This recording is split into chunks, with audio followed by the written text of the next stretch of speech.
Hi everyone, welcome to this week's short attention span webinar. This week, Kelly, we're going to talk about keeping the prospecting level up. And this is one of those universal, everybody has this problem, I wonder if everybody admits to it type of issues.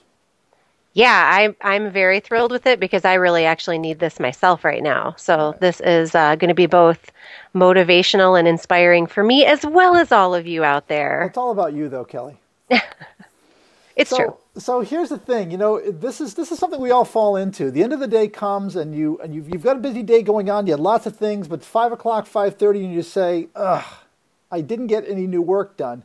Or, which I think is a worse thing, you get into a situation where you are busy with existing work and you're justifying not doing prospecting.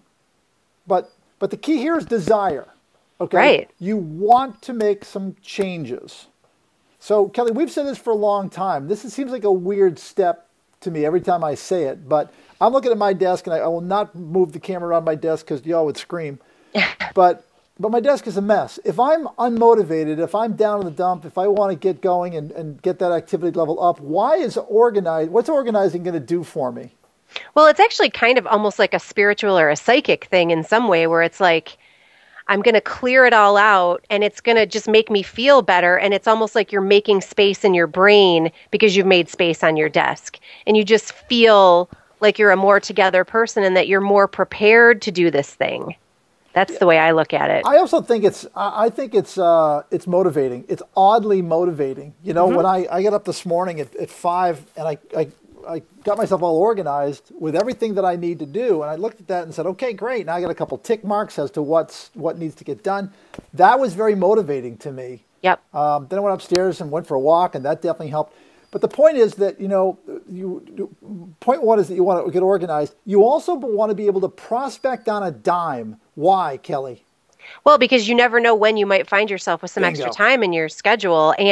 But the most important thing about what you just said, Bill, is that means you need to know who you want to be calling on. You can't just be starting from ground zero every single time you find yourself with a little spare time, because otherwise you're just going to go walk over to your coworker and start talking to them or do something else that's not as productive. But if you say, hey, I wanted to make that call on Allstate today. I got the woman's name yesterday, so I am ready. The time is here. I'm doing it. Right, right. So again, we talk about this. We probably sound like a broken record. Preparation, preparation, preparation. It makes all the difference. It's funny. I just had a coaching call, and somebody was talking about the value of pre-call research. I was laughing at myself like, man, I must say that 10 times a day. I'm glad this guy finally got it. Yeah. The other thing is you want to set a minimum daily goal, something that is achievable. Something that is reachable, something that's reasonable.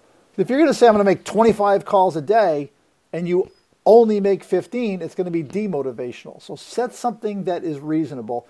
The early day calls are that's kind of a me thing. My Friday last week kind of blew up on me. I had 7 calls in the bank and I thought I'm going to make calls all afternoon.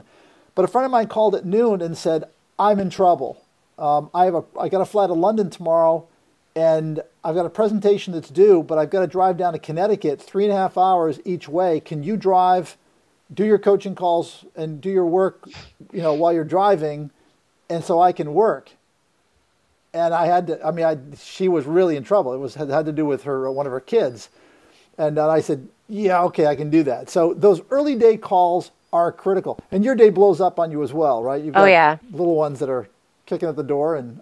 Yeah. And it's often that the time frame is so limited. But what I always say is, and I actually said this in my presentation at Graph Expo, calculate the amount of time it takes to dial the 7 numbers, wait for the phone to ring, and then either have a conversation or leave a voicemail. Right. And it's about 90 seconds max. Mm-hmm. So we have all convinced ourselves so much that we don't have time to do these things, or that we need to carve out all this time, when in fact 15 minutes would do you a world of good if it were really 15 minutes of pure prospecting calls. Sure, yeah, and even if it's just 2 or 3 calls, that still moves the needle just a little bit, and it makes you feel good that, wow, I got that done today. And then finally, ask the question again and again and again all day long, what's the best use of my time?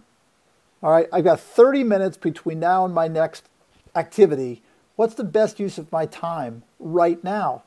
And your answer is going to be dependent on, where am I in the selling cycle?